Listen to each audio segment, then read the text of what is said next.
আপনার ফোনের ব্রাইটনেস কমানোর পরও যদি মনে হয় ফোনের ব্রাইটনেস বেশি, বিশেষ করে রাতে এটা মনে হয়, তো আপনি যদি চান ব্রাইটনেস আরও কমাতে অথবা নিজের চোখকে খুব বেশি পরিমাণ আলো থেকে সুরক্ষিত রাখতে, বিশেষ করে রাতে ব্যবহারের জন্য কমফোর্টেবল হওয়ার জন্য, চোখকে কমফোর্টেবল দেওয়ার জন্য, তাহলে একটি অ্যাপ ব্যবহার করতে পারেন।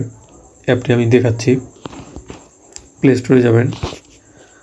প্লে স্টোরে গিয়ে এখানে সার্চ করতে হবে আই প্রোটেক্টর।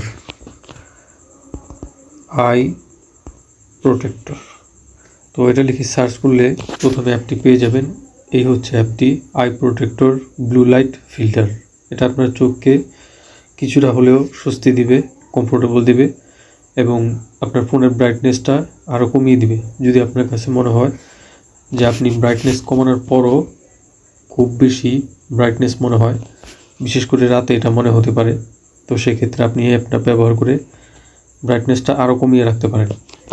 তো অ্যাপটি ইনস্টল করার পর ওপেন করবেন। তো অ্যাপটিতে অ্যাড আসবে, অ্যাডগুলা কেটে দিবেন। তো এখন দেখাচ্ছি, এই হচ্ছে অ্যাপটি। তো আপনাকে এই অ্যাপটি ব্যবহারের জন্য কিছু সেটিং করে নিতে হবে। তো সেটিংটা আমি দেখিয়ে দিচ্ছি। আপনি সেটিংয়ে যাবেন, যাওয়ার পরে অ্যাক্সেসিবিলিটি একটা অপশন আছে, সেখানে যাবেন। যাওয়ার পরে এখানে দেখতে পাচ্ছেন ইনস্টলড সার্ভিসেস, এখান থেকে এই অ্যাপটি পারমিশন দিতে হবে। তো এখানে দেখতে পাচ্ছেন আই প্রোটেক্টর। তো এই পারমিশনটা যদি আপনি দিয়ে দেন তাহলে আপনার ফোনের পুরো স্ক্রিনটা, অর্থাৎ উপরের যে নোটিফিকেশন এবং নিচে যে বাটন দেখতে পাচ্ছেন এটা সহ কভার করবে। আর যদি এটা অফ করে রাখেন তাহলে উপরে আর নিচে এটা কভার করতে পারবে না।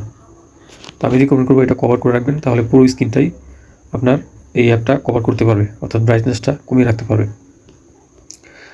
তো এখন এই অ্যাপটি আপনি চাইলে ব্রাইটনেস কমাতে পারেন, আবার চাইলে বাড়াতে পারেন। তো আপনি যদি ব্রাইটনেসটা কমান তাহলে ব্রাইটনেস বাড়বে, আর যদি আপনি পার্সেন্টটা বাড়ান তাহলে আপনার ফোনের ব্রাইটনেস কমে যাবে।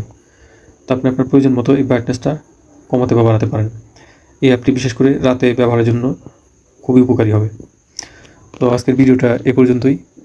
ভিডিওটা দেখার জন্য ধন্যবাদ।